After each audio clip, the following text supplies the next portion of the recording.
Assalamualaikum warahmatullahi wabarakatuh. Mahasiswa-mahasiswaku yang saya hormati, saya cintai dan selalu saya banggakan. Untuk selanjutnya kita akan membahas tentang pengantar Behavioral Basic Safety atau kita sepakati dengan BBS. Adapun yang kita maksud dengan hal tersebut kita bisa garis bawahi dan akan kita pelajari menjadi beberapa hal. Yang pertama, kita akan mendefinisikan apa itu BBS. BBS, Behavior Basic Safety, adalah pendekatan keselamatan kerja yang berfokus pada intervensi perilaku manusia sebagai penyebab utama kecelakaan, dengan tujuan menciptakan budaya keselamatan yang proaktif melalui observasi dan umpan balik. BBS bukan sekedar program sementara, melainkan metode sistematis untuk mengubah kebiasaan kerja yang tidak aman menjadi aman secara berkelanjutan. Mahasiswaku yang saya cintai, berikut ini saya akan menjelaskan, dan marilah kita belajar bersama-sama mengenai definisi, sejarah, dan perbandingan dengan metode tradisional. BBS menitik beratkan pada perilaku nyata di lapangan daripada sekedar dokumentasi administratif, menggunakan data observasi untuk mencegah kecelakaan sebelum terjadi, dan yang membedakan secara fundamental dari sistem manajemen tradisional yang seringkali bersifat reaktif. BBS bisa kita definisikan sebagai proses yang membantu karyawan untuk mengidentifikasi dan memilih perilaku aman daripada perilaku tidak aman. Secara teknis, BBS adalah aplikasi dari prinsip-prinsip psikologi perilaku, behavioral psikologi, dalam manajemen keselamatan di tempat kerja. Adapun fokus utama adalah dengan menghilangkan tindakan tidak aman, unsafe action, yang menurut berbagai penelitian seperti yang diteliti oleh teori domino Harris menjadi penyebab 80-90% kecelakaan kerja. Mekanismenya melibatkan partisipasi aktif pekerja di semua level untuk saling mengamati dan memberikan umpan balik, feedback, yang bersifat membangun tanpa adanya unsur hukuman. Fokus utama daripada Behavioral Basic Safety atau BBS terletak pada upaya preventif dengan memutus rantai kecelakaan di titik yang paling krusial, yaitu perilaku manusia.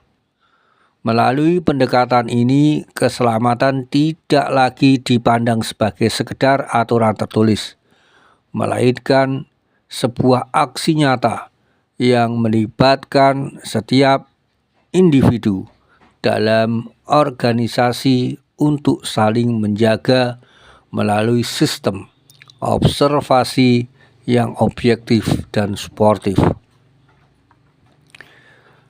Teori domino Harris adalah model penyebab kecelakaan kerja yang menyatakan bahwa kecelakaan merupakan hasil rangkaian 5 faktor yang berurutan, di mana jatuhnya satu faktor akan merobohkan faktor berikutnya, layaknya barisan kartu domino. Teori yang dikembangkan oleh Harris pada tahun 1931 ini menjadi fondasi awal keselamatan industri dengan premis utama bahwa kecelakaan bisa dicegah dengan memutuskan rantai penyebabnya, khususnya pada poin tindakan tidak aman manusia. Teori ini mengidentifikasi 5 tahapan domino penyebab cedera. Yang pertama, lingkungan sosial. Kedua, kesalahan manusia. Ketiga, tindakan atau kondisi tidak aman. Keempat, kecelakaan. Dan kelima, cedera. Poin keberhasilan teori ini adalah mencabut domino ketiga, yaitu tindakan tidak aman, untuk menghentikan seluruh rangkaian kejadian.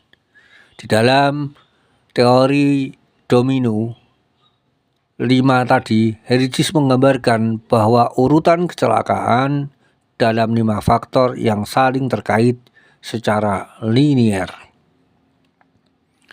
Heredity and social environment adalah turunan dan lingkungan sosial, di mana sifat-sifat karakter negatif yang dibawa seseorang sejak lahir atau dibentuk oleh lingkungan, seperti kecerobohan dan ego serta keras kepala, dapat menyebabkan seseorang melakukan kesalahan.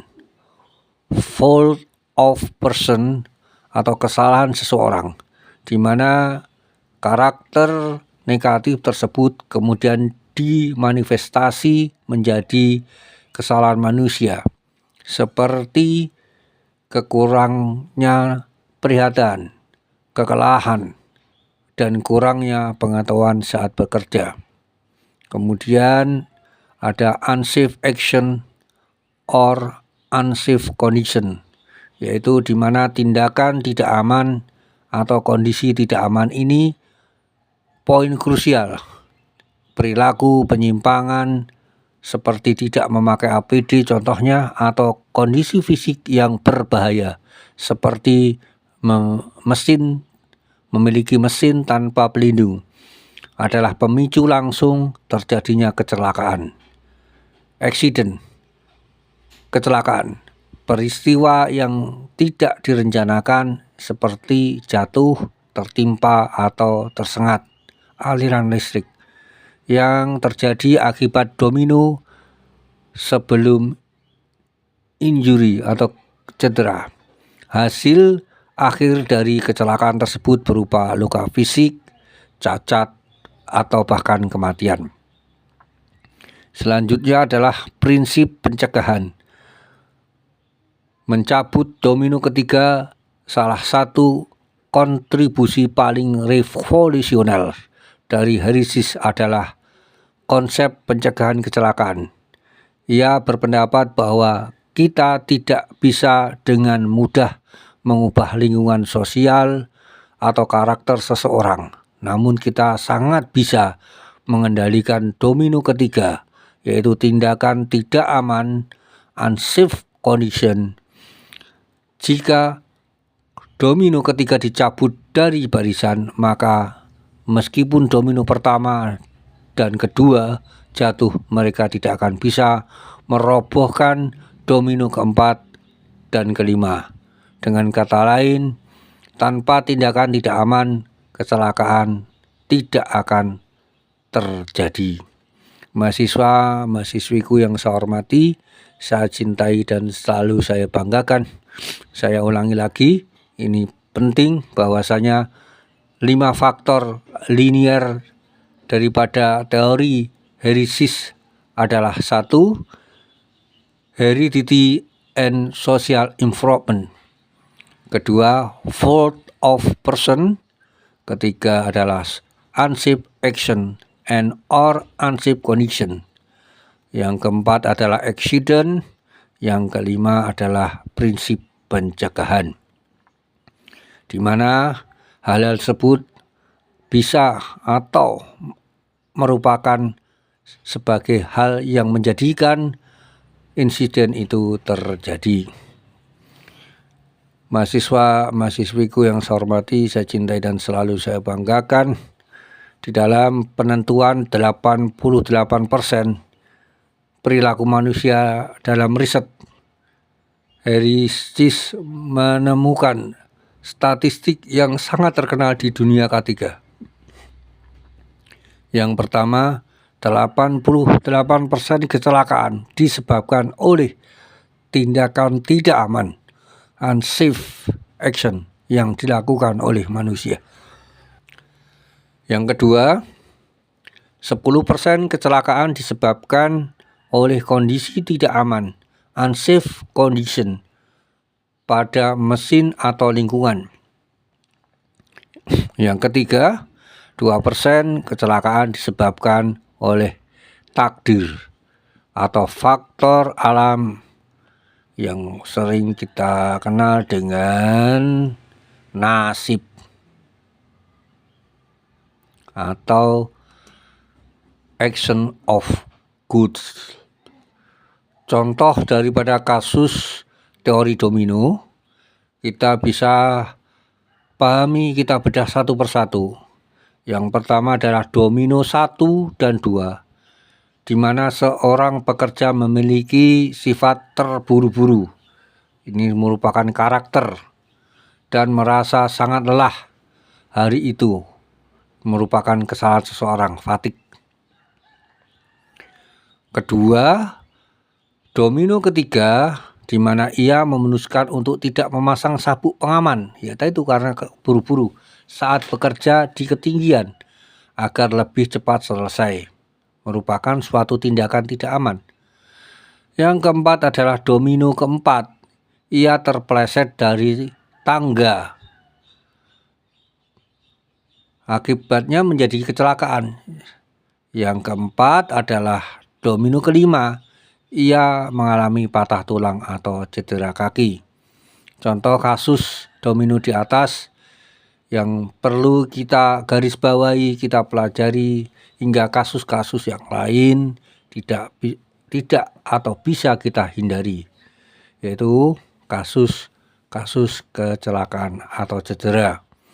Jika perusahaan melakukan intervensi pada BPS sehingga pekerja tersebut tetap memakai sabuk pengaman, maka meskipun ia terpeleset, yaitu pada kasus domino keempat, ia tidak akan jatuh atau mengalami cedera yang mengakibatkan domino kelima. BPS bekerja dengan sangat mengaktifkan fokus dari sekedar memperbaiki lingkungan fisik ke arah modifikasi perilaku manusia. Tujuannya adalah menghilangkan 88% penyebab kecelakaan melalui partisipasi aktif seluruh pekerja dalam budaya tanpa menyalahkan, no blame culture. Fokus utama yaitu menghilangkan tindakan tidak aman, unsafe action.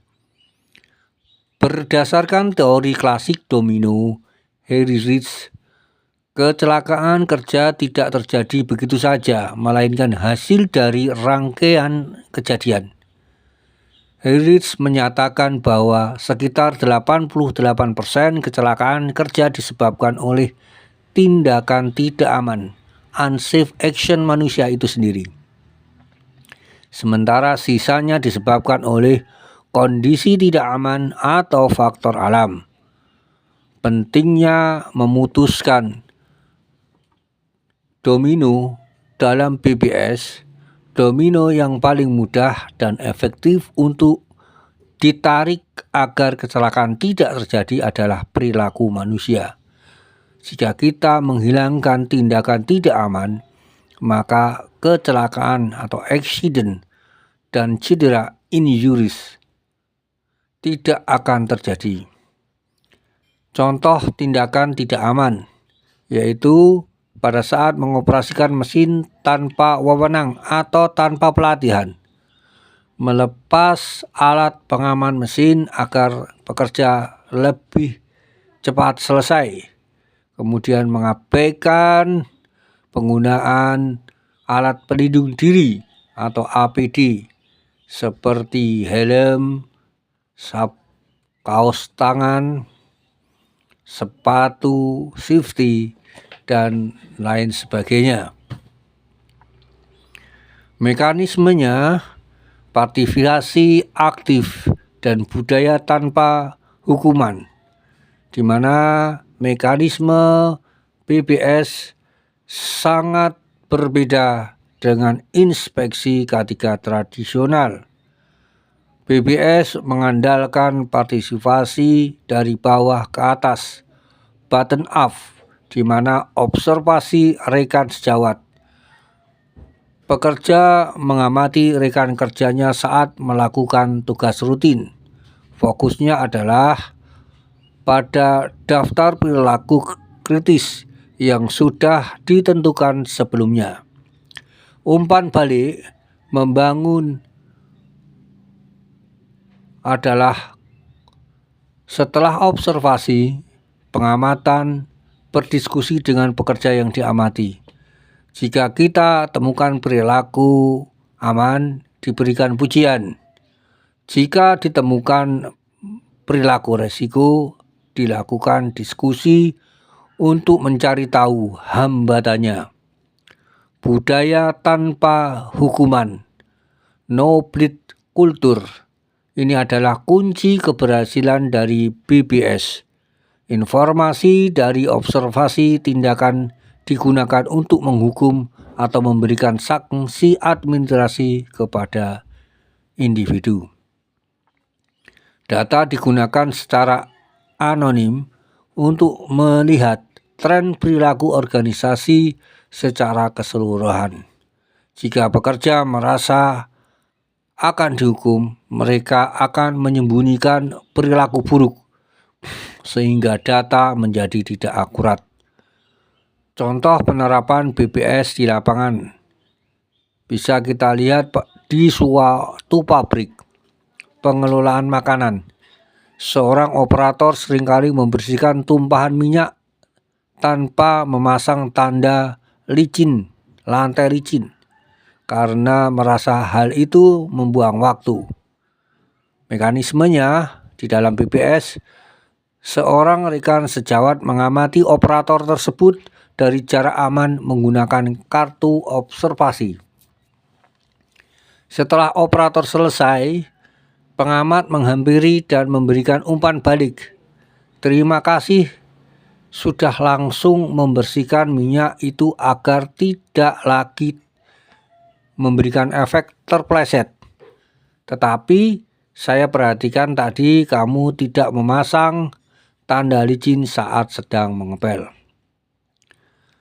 Ada kendala? Ya, pasti. Respon operator, tanda peringatan disimpan terlalu jauh di gudang belakang. Butuh 5 menit untuk mengambilnya. Tindakan lanjutnya bisa, karena ini adalah budaya tanpa hukuman, data ini dilaporkan ke manajemen bukan untuk menyalahkan operator, melainkan sebagai masukan agar peringatan diletakkan di setiap pilar area produksi. Hasil akhir dari operator, hasilnya adalah operator mulai konsisten memasang tanda karena akses sudah mudah dan ia merasa dihargai melalui proses diskusi tersebut. Bukan merasa diawasi, tetapi bukan merasa diawasi seperti oleh polisi. Mahasiswa-mahasiswiku yang hormati, saya cintai dan selalu saya banggakan. Itulah salah satu daripada efek domino yang akan kita pelajari, kita bedah sama-sama. Teori domino hierarkis menuju teori Friend-Bridge atau teori modern. Mahasiswa-mahasiswiku yang saya hormati, saya cintai dan selalu saya banggakan. Selanjutnya kita akan memperbandingkan antara teori lama dan teori modern atau teori domino Harris dengan teori Fran-Birch modern. Konsep piramida kecelakaan yang sangat krusial pada dunia ketiga yang dijabarkan oleh Fran-Birch pada tahun 1966 melakukan perubahan terhadap teori Harris untuk menyesuaikan dengan manajemen industri modern. Ia menekankan bahwa penyebab dasar dari setiap kecelakaan sebenarnya adalah lemahnya kontrol manajemen. Teori Birch modern mengalihkan tanggung jawab keselamatan dari sekedar kesalahan pekerja menjadi tanggung jawab manajemen. Sementara piramida kecelakaan menunjukkan bahwa setiap satu cedera serius didahului oleh ribuan perilaku tidak aman yang terabaikan. Pada teori domino Fran-Birch yang terkenal dengan loss control theory, Birch memperbarui 5 domino Harris menjadi urutan yang lebih relevan dengan sistem manajemen perusahaan, yaitu dengan lack of control, lemahnya kontrol, di mana kegagalan manajemen dalam merencanakan, mengorganisir, dan mengarahkan sistem K3. Ini adalah domino pertama yang memicu segalanya. Kemudian ada basic cause, dasar penyebab dasar, meliputi faktor personal, kekurangan kemampuan SDM, dan faktor kerja, peralatan rusak, tidak standar, dan tidak sesuai dengan ISO. Kemudian immediately cause, penyebab langsung, di mana merupakan tindakan tidak aman dan kondisi tidak aman. Tindakan tidak aman dan kondisi tidak aman.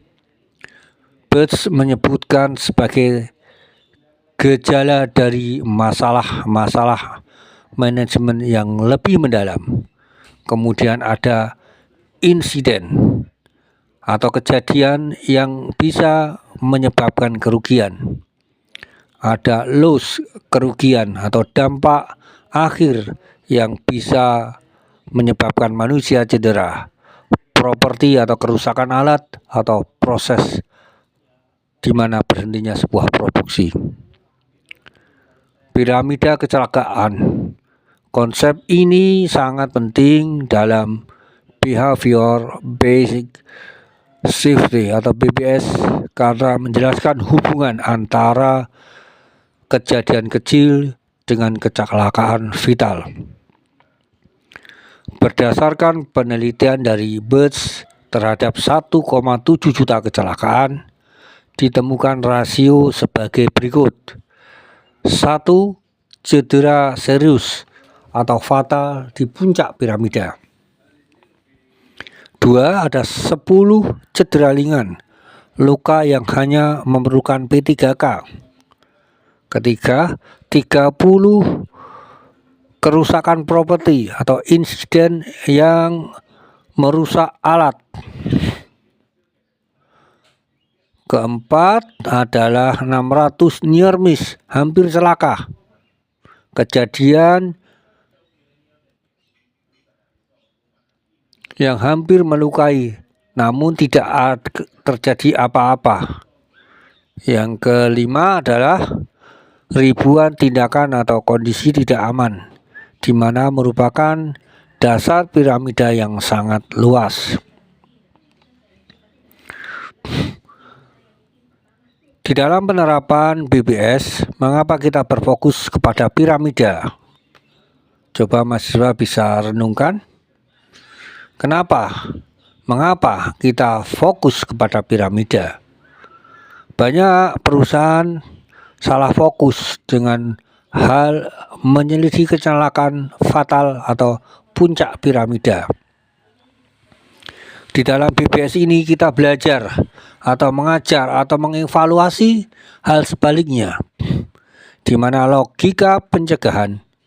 Jika kita berhasil mengurangi ribuan tindakan tidak aman atau near miss di dasar piramida, maka secara statistik peluang terjadinya cedera serius di puncak akan mengecil bahkan menghilang sama sekali. Analisis perilaku BBS mengamati perilaku aman dan tidak aman setiap hari. Dengan memperbaiki perilaku di level bawah ini, kita sedang mencegah kecelakaan fatal di masa depan sebelum ia sempat terjadi. Mahasiswaku yang saya hormati, saya cintai dan selalu saya banggakan. Contoh sederhana kita bisa lihat jika seseorang pekerja terbiasa tidak memakai sepatu safety. Ini pada dasar piramida. Perilaku tidak aman. Ia mungkin berkali-kali hampir tertimpa blok besi, near miss. Suatu saat jika kebiasaan ini tidak dikoreksi melalui observasi BBS, balok tersebut benar-benar akan menimpa kakinya dan menyebabkan cacat tetap yang merupakan puncak piramida atau cedera serius. Mahasiswiku yang saya hormati, saya cintai dan selalu saya banggakan. Kemudian kita tadi sudah belajar tentang dua teori, tentang teori domino. Selanjutnya Bapak harap kalian bisa lebih mendalam lagi untuk menganalisis, mempelajari hal-hal tersebut. Karena di sini Bapak hanya memberikan covernya saja atau sampul depannya aja. Selanjutnya mahasiswa bisa kembangkan dan pelajari melalui literatur yang banyak sekali di media sosial, di media online ataupun di sekitar kita dan di perusahaan kita. Mahasiswaku, di dalam sejarah perkembangan BBS ada 2 atau 3 fase. 2-3 fase yang harus kita pelajari, kita tengok, di mana perjalanan BBS dimulai dari evolusi pemikiran mengenai keselamatan industri selama 1 abad terakhir. Era pertama, Heinrich Rich pada tahun 1930-an, di mana Heinrich mempelopori pemikiran bahwa mayoritas kecelakaan disebabkan oleh tindakan tidak aman manusia. Melalui teori aslinya kini diperdebatkan. Ini menjadi kondisi awal untuk memperhatikan faktor manusia. Kemudian yang kedua, Skinner, Birch pada tahun 50-an, di mana prinsip operating kondisional atau pengkondisian operasional dari Skinner menjelaskan bahwa perilaku dipengaruhi oleh konsekuensinya. Jika perilaku aman diberikan penguatan positif, perilaku tersebut akan berulang. Selanjutnya BBS di tahun 70-an sampai 80-an. Ini melahirkan beberapa tokoh, diantaranya tokoh Thomas Krauss dan Peterson. Melalui formasi BBS secara praktis di industri, mereka memperkenalkan metode observasi struktur untuk mengumpulkan data perilaku. Kemudian di era modern 2000-an hingga sekarang, BBS kini diintegrasikan dengan teknologi digital aplikasi observasi, dan berfokus pada pembangunan budaya keselamatan safety kultur yang menyeluruh, bukan sekedar checklist administratif. Mahasiswa-mahasiswiku, marilah kita perhatikan bareng-bareng perbedaan antara BPS versus sistem manajemen keselamatan tradisional. Perbedaan antara keduanya terletak pada cara pandang terhadap kecelakaan dan metode pengendaliannya. Yang pertama, kita lihat fokus utama. Pada sistem tradisional, kondisi fisik atau peralatan dan kepatuhan terhadap aturan, engineering policy. Kemudian di BPS itu kita bisa perhatikan perilaku manusia dan interaksi antar pekerja di lapangan. Aspek perbedaan kedua adalah sistem program. Di sistem tradisional bersifat tindakan reaktif setelah terjadi kecelakaan atau pelanggaran. Di BPS proaktif, bertindak berdasarkan data perilaku sebelum terjadi kecelakaan. Aspek yang ketiga adalah tujuan data. Di sistem tradisional mencari siapa yang salah atau apa yang rusak. Sedangkan di BPS mencari mengapa perilaku tidak aman bisa terjadi. Kemudian di aspek perbedaan keempat ya, partisipasi. Di dalam sistem tradisional dikendalikan oleh Departemen K3 atau manajemen. Namun di BPS partisipasi melibatkan seluruh level pekerja, di mana karyawan dan rekan kerja sangat aktif. Aspek selanjutnya adalah umpan balik. Di sistem tradisional, kebiasaannya berupa teguran atau hukuman jika terjadi kecelakaan. Umpan balik di BPS berupa diskusi dua arah dan penguatan positif atas perilaku aman. Aspek selanjutnya adalah indikator keberhasilan. Di yang lama, angka statistik kecelakaan yang rendah. Di BPS, peningkatan jumlah perilaku aman yang terobservasi di lapangan. Mahasiswa-mahasiswiku yang saya hormati dan saya cintai, selalu saya banggakan. Tugas kalian nanti adalah mendiskusikan mengapa BPS itu penting. Mengapa? Mahasiswa dan mahasiswiku yang saya hormati dan saya cintai dan selalu saya banggakan. Itulah sekilas yang bisa Bapak sampaikan. Mohon buat kelompok untuk diskusi. Terima kasih. Wassalamualaikum warahmatullahi wabarakatuh. Semangat pagi.